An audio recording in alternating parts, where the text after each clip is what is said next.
ಅವರು ನನ್ನ ಮೇಲೆ ಎಷ್ಟು ಅಭಿಮಾನ ಇದೆ ಅಂತಂದ್ರೆ ದೇವ್ರ ರೀತಿ ನೋಡ್ತಾರೆ, ಒಬ್ಬ ಗುರುಗಳ ರೀತಿ ನೋಡ್ತಾರೆ, ಶಿಕ್ಷಕರ ರೀತಿ ನೋಡ್ತಾರೆ, ಯಾರೋ ಅವರು ಬಹಳ ಆತ್ಮೀಯರ ತರ ನೋಡ್ತಾರೆ. ನೋಡ್ಬಿಟ್ಟು ಅವ್ರು ಒಂದು ತಪ್ಪು ಮಾಡೋದೇನು ಅಂದ್ರೆ, ಗುರುಜಿ ನಿಮ್ಮ ಮಾತುಗಳು ಕೇಳಿದ್ರೆ ಅಮೃತ ಕುಡಿದಂಗೆ ಆಗುತ್ತೆ, ದಯವಿಟ್ಟು ನಮ್ಮ ಗಂಡನ್ಗೆ ಒಂದ್ಸಲ ನೀವು ಮಾತಾಡ್ಬಿಡಿ, ಒಂದು ಮಾತಾಡ್ಬಿಡಿ ಅಂತ. ಇದು ತಪ್ಪು ಕೆಲಸ. ಖಂಡಿತವಾಗ್ಲೂ ನಿನ್ನ ಗಂಡನ ಹತ್ರ ನಾನು ಮಾತಾಡಕ್ಕಾಗಲ್ಲ. ಯಾಕೆಂದ್ರೆ ನಿನಗಿರೋ ಅಭಿಮಾನ ಅವನಿಗಿಲ್ಲ ನನ್ನ ಮೇಲೆ. ನಾನು ಯಾರು ಅಂತಾನೆ ಗೊತ್ತಿಲ್ಲ. ಪಟಕ್ಕಂತ ಕೆಲವ್ರು ಕಾಲ್ ಮಾಡಿ ಕೊಟ್ಟೇ ಬಿಡ್ತಾರೆ, ಹಲೋ ಒಂದ್ ನಿಮಿಷ ಮಾತಾಡಿ ನಮ್ಮ ಮಾವನ ಹತ್ರ. ಅಲ್ಲ, ಮಾವನ ಹತ್ರ ಯಾರು ಏನು ಅಂತ ಹೆಂಗೆ ಗೊತ್ತಿಲ್ಲದ್ರೆ ಹೆಂಗ್ ಮಾತಾಡೋದು? ಹೆಂಗ್ ಮಾತಾಡಬಹುದು ನಾನು ಅಂದ್ರೆ, ಪರಿಚಯ ಮಾಡ್ಕೊಳ್ಬಹುದು. ನೋಡ್ರಿ, ಇವ್ರು ನಮ್ಮ ಗುರುಗಳು, ಬಹಳ ಅದ್ಭುತವಾಗಿ ಮಾತಾಡ್ತಾರೆ, ಇವರೆಲ್ಲ ವಿಡಿಯೋಗಳಿದೆ, ನೀವು ಒಂದ್ ಮಾತಾಡಿ ಅಂತ ಮುಂಚಿತವಾಗಿ ಹೇಳಿರ್ಬೇಕು. ಹಂಗೆ ಹೇಳಿಲ್ಲ. ಕೆಲವರು ಅವ್ರ ಮನೇಲಿ ಯಾರು ಏನು ಅಂತ ಗೊತ್ತಿಲ್ಲ, ಕರ್ಕೊಂಡೇ ಬಂದ್ಬಿಡ್ತಾರೆ ಆಫೀಸ್.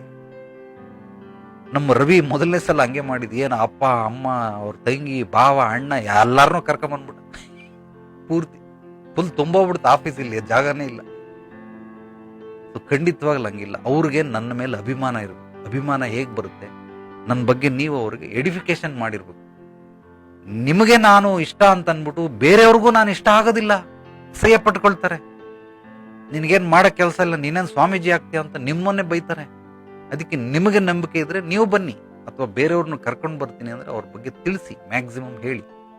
ಈಗ ನನಗೆ ಹೋಟ್ಲಿಗೆ ಹೋಗ್ಬಿಡ್ತೀನಿ, ಇಡ್ಲಿ ಇಷ್ಟ, ಇಡ್ಲಿ ಸಾಂಬಾರ್ ಕೊಡಿ ಅಂತ ತಿಂತೀನಿ.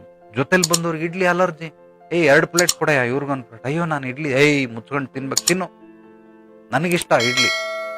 ಅಯ್ಯೋ ನಿನಗಿಷ್ಟ ಆದ್ರೆ ನೀನ್ ತಿನ್ನಯ್ಯ, ನನಗೇನ್ ಬೇಕು ನಾನು ತಗೋತೀನಿ. ಅವೆಲ್ಲ ಗೊತ್ತಿಲ್ಲ, ತಿನ್ನು ಇಡ್ಲಿ, ತಿನ್ನು ಮುಚ್ಕೊಂಡು. ಹೆಂಗ್ ತಿನ್ನುತ್ತಾರೆ? ಇಡ್ಲಿ ಅಂದ್ರೆ ಅಲರ್ಜಿ, ಹೆಂಗ್ ತಿಂತಾರ ಅವರು? ಅದೇ ತರ ನಿಮಗೆ ನಾನು ಇಷ್ಟ ಆದ್ರೆ, ನನ್ನ ಮಾತುಗಳು ಇಷ್ಟ ಆದ್ರೆ, ನಿಮ್ಮ ಯಜಮಾನರಿಗೆ ಅಥವಾ ನಿಮ್ಮ ಹೆಂಡತಿಗೆ, ನಿಮ್ಮ ಮಕ್ಕಳಿಗೆ ನಾನು ಇಷ್ಟ ಆಗ್ತೀನಿ ಅಂತ ತಿಳ್ಕೊಂಬೇಡಿ. ಇಷ್ಟ ಆಗೋ ತರ ಫಸ್ಟ್ ಮಾಡಿ. ಈಗ ನಾನು ಅವ್ನ ಇಡ್ಲಿಗೆ ಅಲರ್ಜಿ ಇದ್ರು ಕೂಡ ನಾನು ವಾಸಿ ಮಾಡ್ತೀನಿ, ಅವ್ನ ಇಡ್ಲಿ ತಿನ್ನೋ ತರ ಮಾಡ್ತೀನಿ.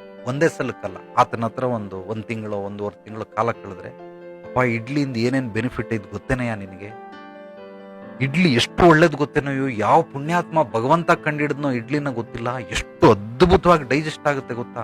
ಹುಷಾರಿಲ್ಲದಾಗ ಡಾಕ್ಟ್ರು ಕೂಡ ಇಡ್ಲಿ ತಿನ್ನಕ್ ಹೇಳ್ತಾರೆ. ನಮ್ಗೆಲ್ಲ ಸಕ್ಕರೆ ಹಚ್ಕೊಂಡು ತಿಂತಾ ಇದ್ರಿ ಇಡ್ಲಿನ, ಸೊ ಕಾಫಿಗೆ ಹಚ್ಕೊಂಡು ತಿಂತಾ ಇದ್ದೆ ನಾನು. ವಿಚಿತ್ರ.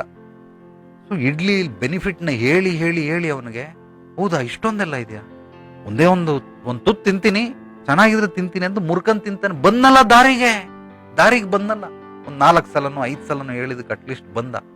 ಅವನೇ ಮುರ್ಕಂಡ್ ತಿಂತವನ. ಆ ತರ ಮಾತಾಡ್ಬೇಕು. ಅದೇ ತರ ನೀವು ಅಷ್ಟೇ, ನನ್ನ ಹತ್ರ ಪರಿಚಯ ಮಾಡ್ಸಕ್ಕಿಂತ ಮುಂಚೆ, ಕರ್ಕೊಂಬರೋದಕ್ಕಿಂತ ಮುಂಚೆ, ನನ್ನನ್ನ ಕಾಲ್ ಮಾಡಿ ಮಾತಾಡಿ ಅನ್ನೋದಕ್ಕಿಂತ ಮುಂಚೆ ಯಾರೋ ಗುತ್ತು ಗುರಿ ಇಲ್ದೇನೆ ಪಟಕ್ ಅಂತ ಹೇಳಿ ಕೊಟ್ಬಿಟ್ರೆ ಅವರು ತಿನ್ನಲ್ಲಮ್ಮ, ಇಡ್ಲಿ ತಿನ್ನಲ್ಲ.